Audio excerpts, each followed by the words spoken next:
Hello everyone and welcome back to the channel. It's me, just another sim guy, and there I am in the grey and orange Mazda. I'm starting in P5. This is a RaceRoom daily race. This is Road America. Really good track. Did this one a couple times this week and really enjoyed it. Some close, respectful racing and got myself a nice finish in this one. So enjoy the replay.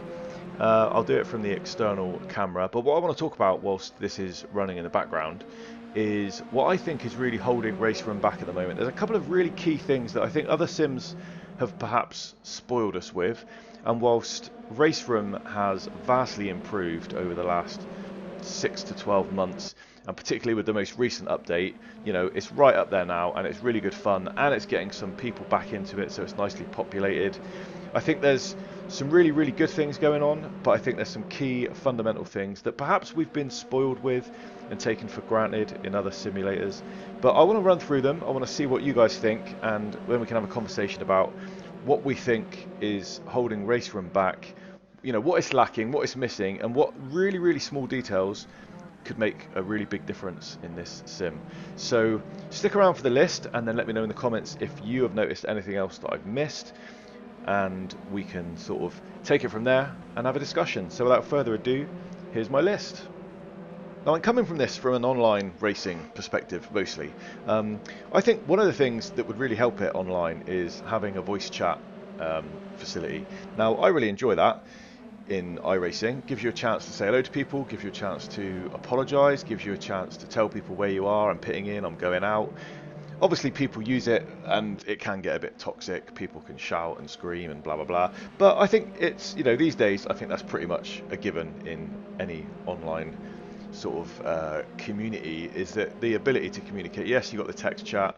That doesn't really work in VR very well for me. It's also not convenient to pick up your keyboard and start typing while you're trying to drive around. So I think having a voice chat these days is a given, and I think they're missing out, and the community is missing out by not having that. So that's my first one. Number two, I think custom car skins, custom liveries would really help the simulator. I think I've had a couple of races where people choose, you know, you've got a big choice of skins, especially in the Mazda, you've got a big choice of designs, but it takes away from the immersion for me that you're driving around and then you see a lot of cars that look the same, or you're driving alongside a car with the same skin as you, and I think, you know, they've even got the same numbers. They don't even, it's not like they've got the same paint job, but RaceRoom's intelligent enough to sort of just change the number. And there's nothing, I don't think there's, you know, nothing a bit more immersion breaking than sort of just seeing two cars next to each other look exactly the same, like we have got there now, with the same number. I think that would really help, and that would be such a small change, I think, from a development point of view. But it would actually mean quite a lot in the long run. So let me know what you think about that one. That's my second one. The third one, which is quite a big one, I think, is these racing reminders. Again, iRacing has spoiled us, hasn't it? But you know, you set yourself, you enter a race, you register for the race, then you go off and you do your qualifying or you practice or whatever, and there's no automated system or any sort of, even a prompt to come up on the screen that says, you know, your race is starting in 30 seconds, you need to jump in. So you're very much relying on your own sort of organising of that. Now, you know, we're adults, aren't we, most of us, I would imagine. So, you know, it's not beyond the realms of our abilities to be able to keep an eye on that and schedule that. And I think, to be fair, I think the message that comes up at the moment in RaceRoom is that they will be working on that in a future update. But I think for the moment, it's a really big deal, and I'd like to see that as soon as possible. So that's my top three. I've got a couple of other ones. I think the damage model again can be a bit immersion breaking. The possibility again is that iRacing has spoiled us, and the damage in iRacing, whilst it can be a little bit glitchy and things can fall off and then reattach, or body parts can disappear, I think, you know, even the most rudimentary and basic sort of damage model can make a big difference. Just having some scratches, I'm not talking about body parts flying off, but having some dents and some scratches after some contact, I think would really add to the immersion. So I think that is something which is lacking. I really think that also the sound of the debris and the dust and stuff, and when you go off track and you get the gravel hitting the car and all that sort of stuff, I think that is good in the way it sounds, but I think visually it lacks. And again, coming back to iRacing, has iRacing spoiled us with that? Some people think that the iRacing is overdone. People go on the gravel, they drag it back on the track, it's there next time you come around on the lap, you kick it back up, it comes up in your face. Bits of grass and mud and stuff come up in your face when cars go off track. But to me, I think it's great, and especially in VR, it really adds to the immersion. It would be nice if RaceRoom could do something with that. They're probably working with different limitations in the way that the game is built. But yeah, I think that can really help. Another thing which I think it lacks is some sort of licensing system where, yes, you have the ranking, you've got your reputation, you've got your safety rating, but having something in addition to that where you have to work your way up. I think the way they do it is that you have your reputation score and certain events and certain not leagues, but certain championships are sort of hidden behind a threshold, 75, 85, 90, etc. So that in a way is the licensing system, but perhaps having it be a bit more visual, that, you know, if once you get to 90 you're an A, once you get to 85 you're a B, you know, that sort of thing. I think that might help and give people something to race for, something to work for, instead of just this rudimentary number of measurement that you see in the background. Now, moving on from this, the track itself isn't particularly dynamic, and I think again it's a limit with the game engine, but it would be really good if the track could be a little bit more dynamic in the way that the grip sort of builds up or loses, etc. A lot of games do this a lot better, and I think it again, it's immersion, it adds to the dimension of the simulator, and I think that, you know, it's holding it back, it's struggling a little bit, and perhaps without a new game engine built from the ground up or built in something like, you know, Unreal Engine 5, perhaps that there's nothing they can do with what they've got there with RaceRoom. I also think overlays are a really big deal.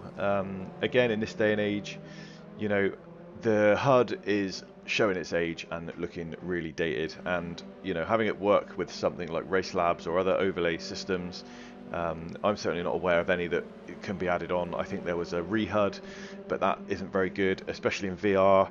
I found it also affected the frame rate a little bit, so never really got on with it. I haven't tried installing it recently, I must admit, but having decent quality overlays, I think, is, you know, something that we've taken for granted perhaps on other things, and having it work with something like Race Labs would really add some extra incentive to jump on the sim a lot more for me personally as well. Now I'm going to add a couple more in at the end of this list, but these are actually things that I know it's missing, but I don't think should be prioritized, and I think, you know, it's an unpopular opinion, I think, with some people. One of which is the day and night cycle. Now, obviously, this game has some time of day effects. I think you can do like a bright midday, you can do a sort of sunrise, you can sort of do a darker evening setting, but they're very minor sort of visual changes. I don't believe they make differences to track temps and tyres and all this sort of complex stuff. Having a day or night cycle would be great, but a lot of other sims do it, and I think when you're on RaceRoom you understand that you don't get that with this particular simulator. I don't think it's a problem. It might add an extra dimension. It certainly looks nice visually to see the cars racing around with the lights on, etc. Anyway, I hope you're enjoying this replay. As you can see, there's some really close racing going on here between me and this guy. We were neck and neck for quite some time, and it was actually really good fun trying to work out a way past. He wasn't making it easy. I was definitely quicker than him, but he certainly wasn't making it easy for me, and it was an absolute blast trying to sort of be patient and just wait for my time. Anyway, going back to the sort of bits and pieces that it's lacking apart from the day and night cycle, I think rain is something which is obviously definitely lacking, but I would actually like them not to try and do it. I think nothing is going to come close to how iRacing have implemented the rain system in their sort of whole weather ecosystem, and just having the track get wet and be a bit slippery like some games do, and having it not particularly dynamic. I'm thinking of maybe the Assetto Corsa mods and something like AMS2, which can look nice but doesn't really add the same level of depth that something like iRacing offers. I think if you're not going to do it to the degree where it's going to be a sort of you know, leading the way, or at least on a par with what's out there, maybe best just not have it just because people think you should. Might be an unpopular opinion, but yeah, I think that's the way. I also don't have, so coming back to me specifically, this is something which is probably quite niche because it really only affects VR community. But I don't particularly get on very well with Steam VR as a sort of as a platform to run my Quest 3. And there's the Overtake. Finally, there's the Overtake, and that guy's come off as well. So we managed to squeeze up in between the two of them and keep that third place for the rest of the race. Yeah. Anyway, so I'm not going to show too much more because now I'm in third. It's just a case of bringing that podium home. But yeah, before I go, yeah, just going back to the sort of VR use and Steam VR. You know, had some success using OpenXR on other sims to sort of bypass Steam VR as a tool. It's a little bit heavy, not particularly, you know, doesn't run particularly well, and RaceRoom I think needs all the help it can get in VR. But it doesn't seem to be OpenXR compatible. I certainly can't get it to work using OpenXR, Open Composite, whatever the bits and pieces are. I forget the actual names of them, but I've tried a few different bits and pieces. Some people have said that certain things work by changing DLL files. I've never been able to get it to run at all. It just constantly crashes unless I go through Steam VR. So yeah, it's not a very long list, but hopefully, you know, it's something which will spark a conversation. And yeah, get in the comments. Let me know what you like about it, but also what you think's missing, and if you agree or disagree that these things that I've mentioned would add to the immersion, or am I being ridiculous, and you know, is this stuff just pointless and we just need to enjoy it for what it is at the moment. Anyway, thanks for sticking with me till the end. I have been just another sim guy. Make sure you join us on the Discord, join us in some community streams, and get on track, and we'll see you soon. Take care, have a good day everyone, bye bye now.